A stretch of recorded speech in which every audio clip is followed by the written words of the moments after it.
I, as many people in science communication, am fascinated with flat earthers. Here you have a group of people steadfastly rejecting evidence that's right in their face. Flat earthers are neither stupid nor anti-scientific, and the only thing we are steadfastly objecting is a fantasy spinning ball earth and the endless straw man arguments and non-empirical claims made by its proponents. But first I have to tell you what flat earthers actually believe and how they got there. You have absolutely no idea what flat earthers believe, as you are about to demonstrate, but just your use of the word believe is already wrong.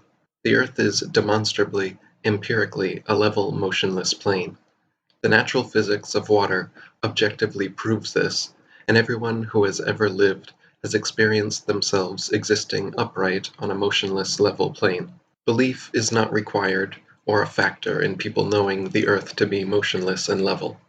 For the members of your heliocentric cult, however, belief is most certainly required, as there is no demonstrable empirical evidence proving Earth to be a tilting, wobbling, spinning oblate pear hurtling around the sun. Fairy tales like this must be believed, unlike our actual experience of the motionless level Earth, which can be objectively demonstrated. The most popular flat Earth model is that of a disk where the North Pole is in the middle and the South Pole is an ice wall on the edge of the disk. They mostly agree, though, that gravity does not exist and that the observations we normally attribute to gravity come instead from the upward acceleration of the flat Earth. The statement that flat earthers mostly agree the effects of gravity are caused by an upward accelerating flat Earth disk is the most blatantly dishonest thing said in this presentation. No flat earther in history ever believed or even presented this ridiculous theory until it was included on the farcical, satirical, controlled opposition Flat Earth Society website, Frequently Asked Questions, in the early 2000s. I have not found a single flat earther outside of the Flat Earth Society who believes or promotes that misinformation, and the tens of thousands of flat earthers on my channel will back me up on this.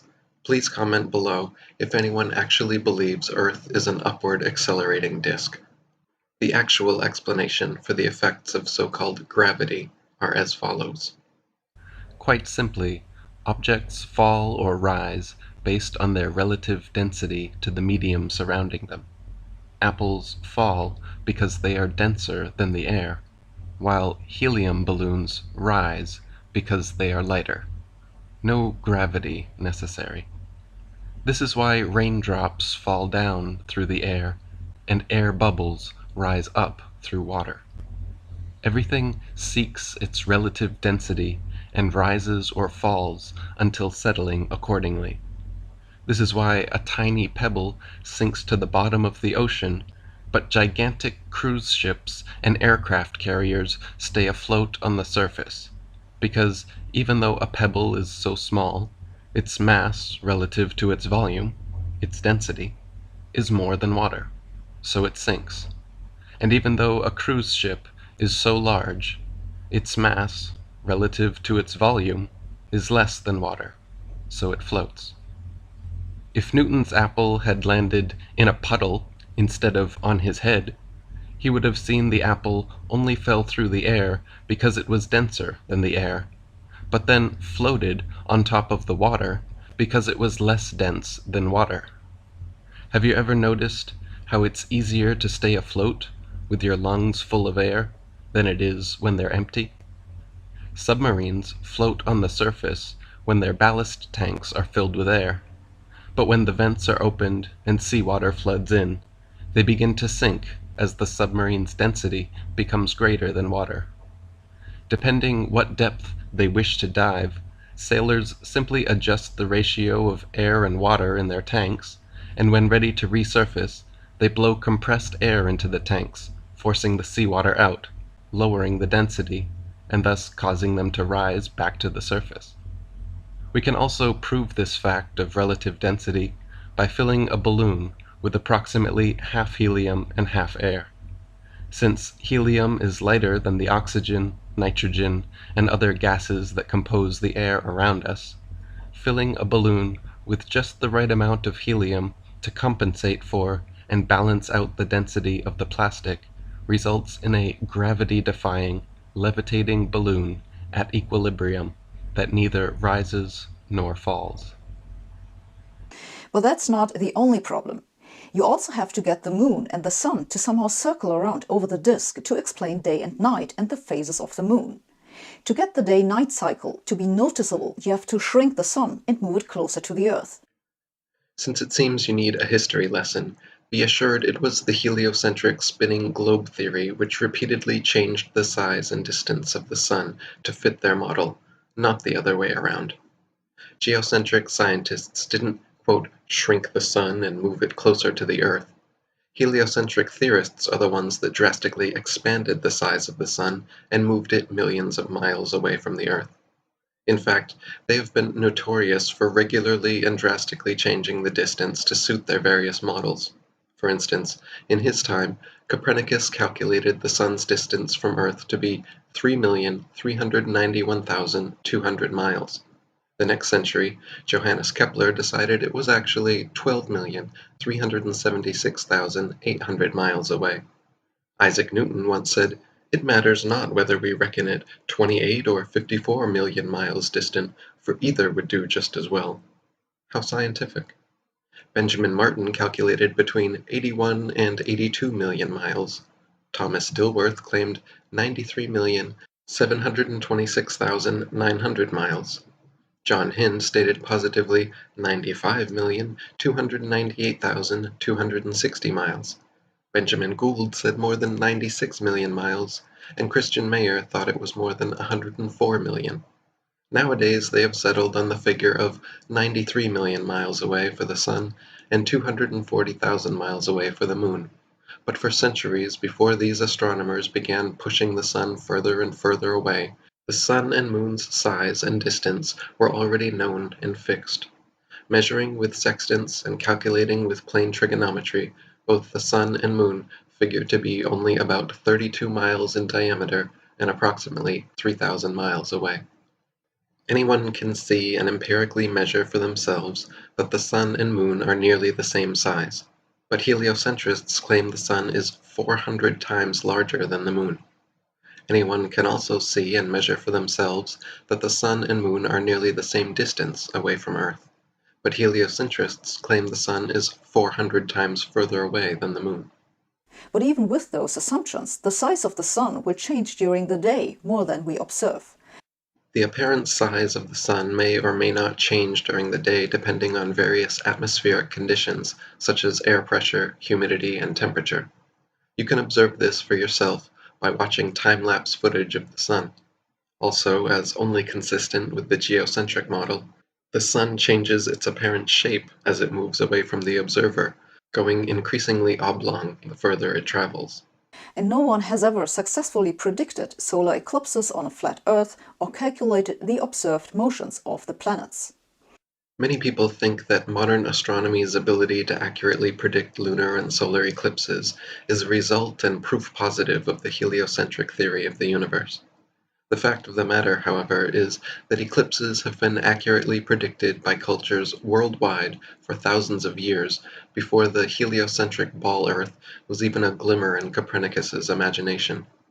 Ptolemy in the 1st century AD accurately predicted eclipses for 600 years on the basis of a flat stationary Earth, with equal precision as anyone living today.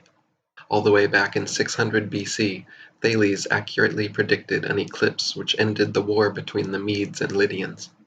Eclipses happen regularly with precision in 18-year cycles, so regardless of geocentric or heliocentric, flat or globe Earth cosmologies, eclipses can be accurately calculated independently of such factors. The Flat Earth Society goes back to an Englishman by name Samuel Rowbotham, who lived in the 19th century. He was a medical doctor who believed he had proved that the Earth is flat and then complained for the rest of his life that the supposed scientific authorities ignored him. Samuel Rowbotham founded the Universal Zetetic Society, not the Flat Earth Society.